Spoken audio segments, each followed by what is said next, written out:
Allô tout le monde, aujourd'hui on va parler d'addition et de soustraction dans les nombres entiers. Donc en mots faciles, comment on fait des additions et des soustractions avec les nombres négatifs et les positifs en même temps. Dans ton cahier, on te propose une méthode avec la droite numérique que je trouve un petit peu complexe. Donc je vais te proposer autre chose, donc une façon de raisonner les problèmes dans un contexte d'argent. Donc on a des comptes à payer et on a de l'argent dans nos poches. Voici ce que ça donne. Avant de faire des calculs avec les nombres négatifs et positifs, je vais te mettre en contexte pour te situer un peu et que tu comprennes bien notre raisonnement. Donc, voici toi, le petit bonhomme bleu, qui a de l'argent dans ses poches et qui a aussi des factures à payer. Donc, la loi des signes que tu dois connaître, il y a 4 lois, en fait, à connaître, à savoir par cœur pour l'addition et la soustraction. C'est les suivantes. Donc là, je vais te les dire, je vais les raisonner avec toi. Comme ça, quand tu seras tout seul face à tes problèmes, tu pourras emprunter exactement le même raisonnement puis résoudre tes problèmes. Donc, il se pourrait que tu aies dans le même calcul 2 signes plus ou 2 signes moins ou des plus et des moins qui sont, là, écoute bien mes mots, côte à côte, un à côté de l'autre, collés ensemble, rien entre les deux. Tout ça, c'est des synonymes. Tu comprends qu'il faut que j'ai juste mes 2 signes et rien d'autre qui les sépare. Quand j'ai cette condition-là, je peux remplacer mes 2 signes par un seul. Et là, comment on va procéder? Par quoi je peux remplacer plus? On va raisonner avec notre problème d'argent en poche et de facture à payer. Donc, le 4 qui est ici, en fait, c'est plus 4. Hein? On ne l'écrit jamais le plus en avant, mais tu sais bien que c'est un plus 4. Ça veut dire plus, c'est de l'argent dans mes poches. Donc, j'ai 4 $ en poche. Ça, c'est toi. Le deuxième signe plus, le premier signe plus veut dire j'ajoute dans tes poches. Ça, c'est mon deuxième signe plus. 5 $. Donc là, je te relis en contexte qu'est-ce que veut dire ce calcul-là. Tu as 4 $ dans tes poches. Je t'ajoute dans tes poches 5 $. Fait que là, ce que je suis en train de faire, je viens de te rajouter un billet de 5 $. La question que tu vas te poser, c'est est-ce que je suis plus riche ou moins riche? Forcément, si je t'ai ajouté de l'argent dans tes poches, tu vas dire je suis plus riche. Donc, la première loi des signes, qu'est-ce que ça dit? C'est qu'on peut remplacer les 2 signes plus par un seul qui sera le signe plus parce qu'on est plus riche étant donné qu'on a rajouté de l'argent dans nos poches. Ça va être la première loi des signes. Je te conseille d'aller prendre cette page-là en note dans ton cahier spirale. On va la compléter au fur et à mesure qu'on avance dans nos problèmes. Donc, le premier exemple, quand j'avais 2 signes plus, on a dit qu'on pouvait les encercler et les remplacer par juste A. À partir du moment où j'ai encerclé mes 2 signes plus, ils n'existent plus. Ils sont plus là. À la place, c'est un signe plus, juste un que je mets. Donc là, je les efface pour que tu puisses le noter.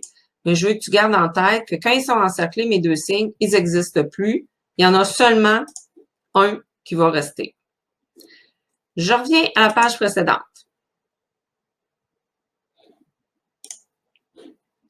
J'ai un peu changé la question. Donc, 4 plus moins 5.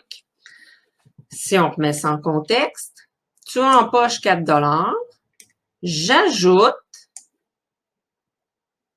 une dette de 5 $. Donc là, on réfléchit ça ensemble. Tu as 4 $ dans tes poches. Je t'ajoute une facture de 5 $. Donc, on va faire à notre question, est-ce que tu vas être plus riche ou moins riche? Là, je viens de te rajouter une facture à payer.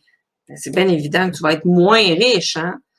Donc, par quoi est-ce qu'on peut remplacer 2 signes plus moins quand ils sont côte à côte? Étant donné que tu vas être moins riche, ben, je peux les remplacer par juste un signe moins. Donc, on va aller prendre ça en note dans notre petit tableau de loi des signes. Quand j'ai un plus suivi d'un moins, côte à côte, collés un sur l'autre, rien qui les sépare, je peux les enlever tous les deux, c'est ce qu'on a dit tantôt, et mettre à la place juste un signe moins. Donc, le plus et le moins disparaissent. Tout ce qui reste, c'est le moins en rouge. Je reviens encore à la première page. Il nous reste 2 cas à faire. Donc, même principe toujours. On a dans nos poches 4 $. Tu as dans tes poches 4 $. Le moins signifie que je t'enlève. Je vais remettre mes petits mots. Le deuxième signe moins, c'est une dette de 5 $. Donc, si on se met en contexte, tu as 4 $ dans tes poches, je t'enlève une dette de 5 $. Qu'est-ce que ça veut dire? Je prends ta facture puis je te dis, ah, finalement, c'est moi qui vais la payer, celle-là, tu n'as plus besoin de t'en occuper.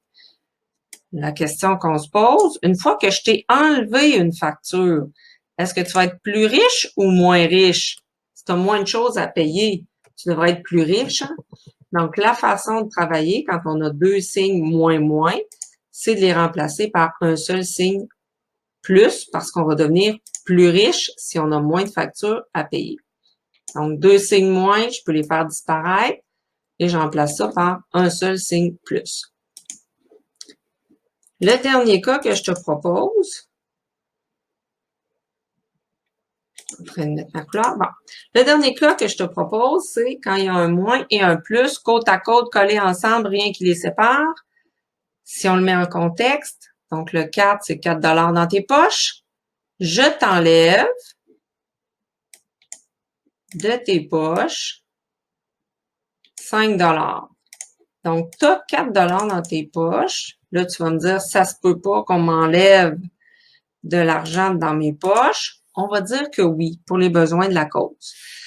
Donc, tu as 4 $ dans tes poches et je viens t'en chercher une partie de ton argent que je t'enlève. Donc, la question qu'on se pose, si je viens de t'enlever de l'argent, est-ce que tu es plus riche ou tu es moins riche? Tu vas me répondre, ben, je suis moins riche. Donc, comment on fait pour remplacer un signe moins suivi d'un signe plus? C'est en utilisant juste un signe moins. Donc, on met ça dans notre petit résumé. Et voilà tes 4 lois des signes qui sont essentielles, hyper importantes. Il faut absolument que tu retiennes ça. C'est un des gros morceaux à retenir en secondaire 1. Donc, comment on peut faire pour les retenir? Je te montre un petit truc. Je le mets en haut, je vais parler de ça tantôt. Comment on fait pour se souvenir de tout ça, de tous ces trucs-là? Ben, mon truc à moi, c'est que quand tu as 2 signes pareils, le P de pareil, ça donne un plus. Je te le mets par écrit. 2 signes pareils, ça nous donne un plus. Donc, ça, c'est mon truc pour le retenir. Il y en a beaucoup d'autres qui existent. Tu peux trouver le tien. 2 signes pareils, ça donne un plus. Donc, forcément, 2 signes qui sont pas pareils vont nous donner un signe moins. Je pourrais les remplacer par un signe négatif. Ensuite de ça, l'autre chose importante, j'ai insisté là-dessus, mais je voudrais que tu la prennes en note, juste en dessous de ta loi des signes, comme je te présente ça présentement. La loi des signes, en addition-soustraction, ne s'applique que si les signes plus et moins sont côte à côte. Ça, je l'ai dit plusieurs fois, c'est hyper important. Il faut que tes signes soient collés, il faut qu'il n'y ait rien entre les deux. Si j'ai un autre symbole, un fois ou un autre chiffre entre les deux, je ne peux pas appliquer ma loi des signes. L'exemple souvent que je vois passer, je te le montre, mais tu ne fais jamais ça. Si tu as moins 4, moins 5.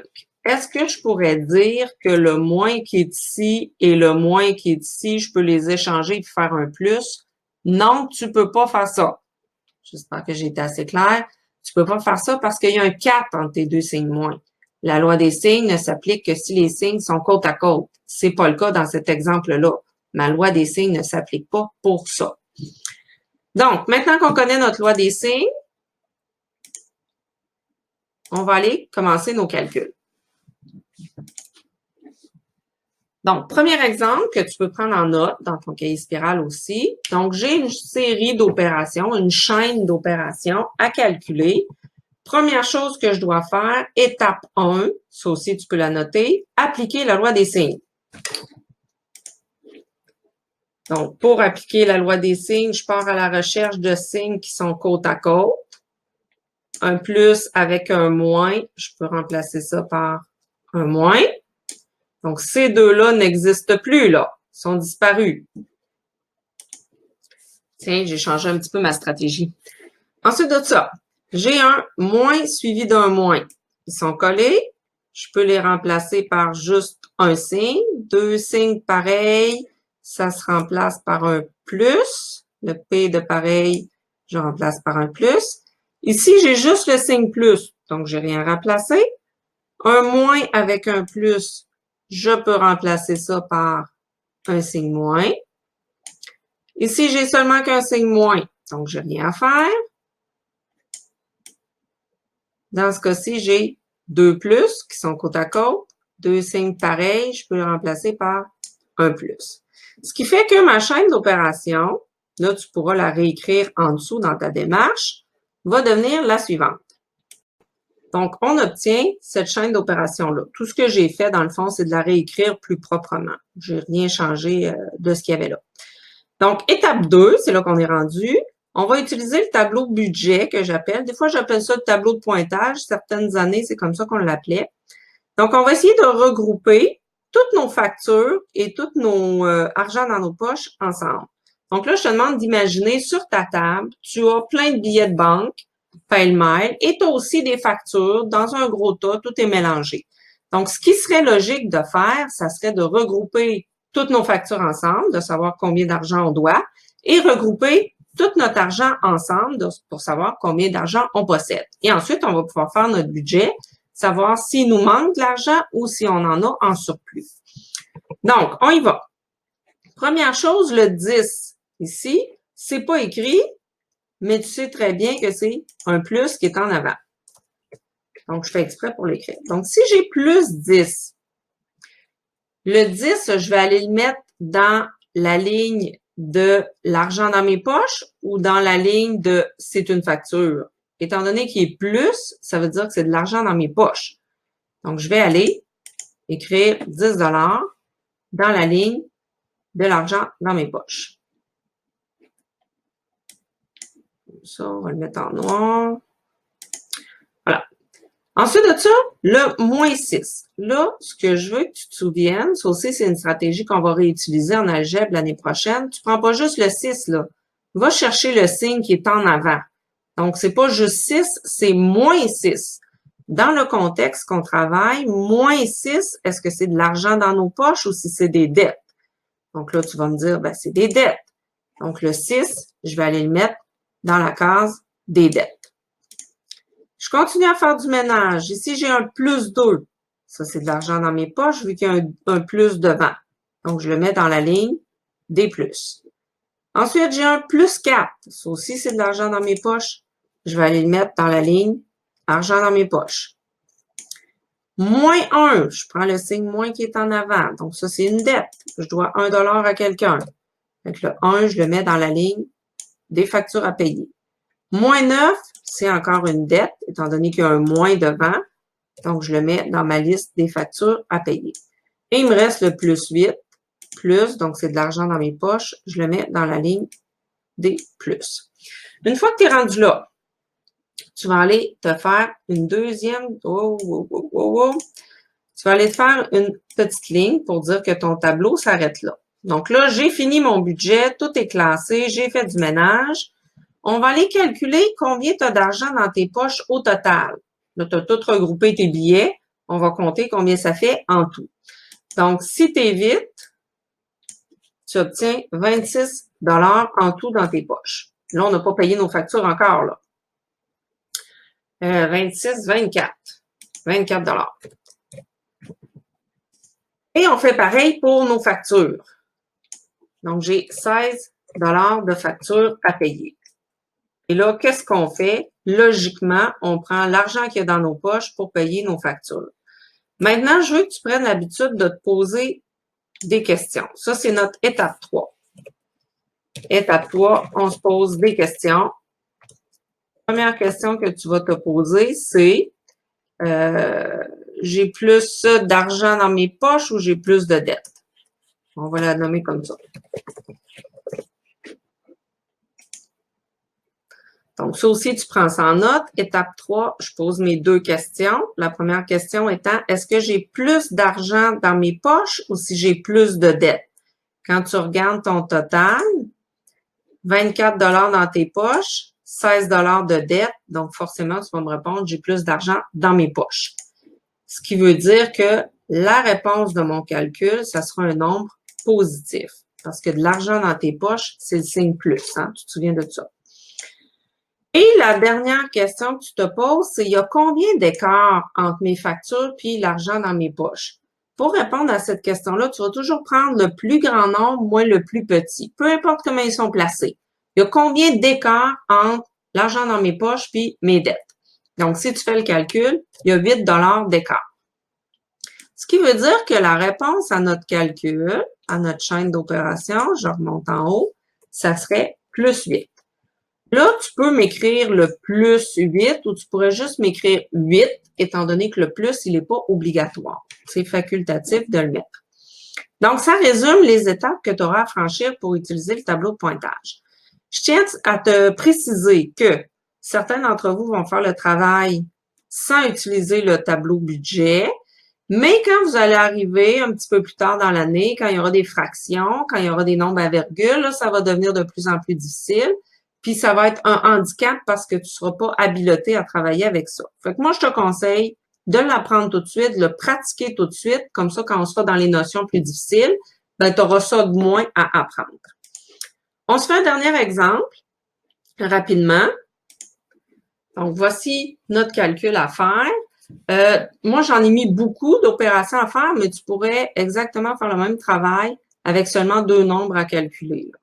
Donc, étape 1, si tu te souviens, on appliquait notre loi des signes. Moins avec moins, 2 signes pareils, je peux remplacer ça par un plus. Donc, les 2 signes en dessous disparaissent. À partir de maintenant, le 5 devient de signe positif. Donc, dans mon tableau budget, il va être dans la ligne des plus. J'ai un plus et un moins. Je peux remplacer ça par un seul signe qui est moins. Le moins qui est là, il est tout seul, j'y touche pas. Le plus non plus. Ah, j'ai 2 signes côte à côte. Un moins avec un plus, je peux remplacer ça par un moins. Un plus et un plus, je peux remplacer ça par un plus. Moi, je suis allée vite. Toi, tu peux simplement encercler les 2 signes comme je faisais tout à l'heure et mettre le signe qui remplace en haut. Ou tu réécris toute ta ligne au complet, libre à toi, mais je veux que tu prennes la peine de changer les 2 signes pour juste un. Donc, voici ce qu'on a. Étape 2, on est rendu à appliquer notre tableau budget. Le 12, il va aller dans quelle ligne? Je m'en vais voir devant. Donc, c'est un moins. Il va aller dans la ligne des moins. Là, pas besoin d'écrire moins 12 dans ton tableau. Tu peux mettre juste 12, c'est suffisant. Le 5, qu'est-ce qu'il y a comme signe devant? C'est un plus. Donc, il va aller dans la ligne plus. Le 2, qu'est-ce que j'ai comme signe devant? C'est un moins. Donc, il va aller dans la ligne des moins. Le 4, qu'est-ce que j'ai comme signe devant? C'est un moins. Il va aller dans la ligne des moins. Le 3, on va aller le mettre dans la ligne des plus, parce qu'il y a un plus devant. Le 9, c'est maintenant un moins qu'il y a devant. Donc, le 9 va aller dans la ligne des moins. Et finalement, le 7, qui a un plus devant, donc il va aller dans la ligne des plus. Maintenant, on est rendu à dire, on fait notre budget. Nos factures, on a fait le ménage, on a regroupé nos billets de banque, on a regroupé nos factures ensemble et on fait le total de tout ça. Donc, j'ai combien d'argent sur ma table? J'ai 15 en tout. Et j'ai combien de factures à payer? 27 de factures à payer. Donc, les 2 questions qu'on se pose, là, tu vas me dire, ça se peut pas, je peux pas payer 27 si j'en ai 15 dans mes poches. Effectivement, le résultat final, ça sera qu'on aura encore une dette. Donc, les questions qu'on se pose, première question, c'était, est-ce que j'ai plus d'argent dans mes poches ou plus de dettes? La réponse, tu vas me dire, c'est plus de dettes. Donc, mon résultat doit être négatif parce qu'il me reste des dettes à payer. Et, deuxième question, lequel des deux est le plus grand? Il y a combien d'écart entre les deux? Donc, je prends toujours le plus grand moins le plus petit. Donc, 27 moins 15, ce qui me fait 12. Donc, la réponse de cette grande chaîne d'opérations-là, c'est moins 12. Et le moins est important, il faut absolument le mettre. Maintenant, il me reste une chose à t'expliquer, c'est l'écart. Depuis tantôt, je parle de écart. Qu'est-ce que c'est l'écart exactement? Ben, je t'ai mis la formule pour le calculer. Quand on te demande l'écart entre deux nombres, tu prends toujours le plus grand des deux nombres moins le plus petit. Toujours. Donc, si on met ça en contexte, à ton lever, le thermomètre indiquait moins 12 degrés Celsius. À midi, il indiquait moins 20. Quelle est la variation de température? Donc là, il faut trouver lequel est le grand, lequel est le petit. On place ça sur notre droite numérique. Donc, le 0, je fais exprès, je le mets dans ce coin-là. Donc, si je pars de 0, moins 1, moins 2, moins 3, moins 4, j'arrive à moins 12. Et je continue. Moins 13, moins 14, moins 15, moins 16, et j'arrive à moins 20. Oups. Le plus grand des deux nombres est toujours celui qui se trouve à droite. Donc, je vais devoir faire le plus grand moins, ça c'est dans ma formule, le plus petit des deux nombres. Le plus grand moins le plus petit. Et là, tu vois qu'il y a un moins qui se suivent. On peut remplacer les signes moins par un signe plus. Deux signes pareils, je peux remplacer ça par un signe plus. Et là, on va mettre ça dans notre petit tableau. Donc, le 12, comme il y a un moins devant, il va aller dans la ligne des moins. Et le 20, comme il y a un signe plus devant, va aller dans la ligne des plus. Et on est rendu à faire notre budget. Je ferme mon tableau. Est-ce que j'ai plus d'argent dans mes poches ou j'ai plus de dettes? Tu vas me répondre, j'ai plus d'argent dans mes poches. Donc, la réponse va avoir un nombre positif. Et j'ai combien d'argent d'écart? J'ai combien de plus? Il y a combien d'écart entre mes dettes et l'argent dans mes poches? Il y a 8 d'écart. Donc, c'est quoi l'écart de température entre moins 12 le matin et moins 20 degrés? J'ai un écart de 8 degrés entre les deux. Donc, c'est la façon de calculer l'écart. Là, dans ce cas-ci, c'est de la température, mais ça pourrait être n'importe quoi d'autre. Donc, j'espère que tu as pris en note l'exemple et les étapes et surtout les questions à te poser quand tu utilises le tableau. À partir de maintenant, quand tu as des additions et des soustractions à faire, même si c'est des très simples, je veux que tu te pratiques à utiliser le tableau budget. Ça va te faciliter la vie pour les cours à venir. Bon travail!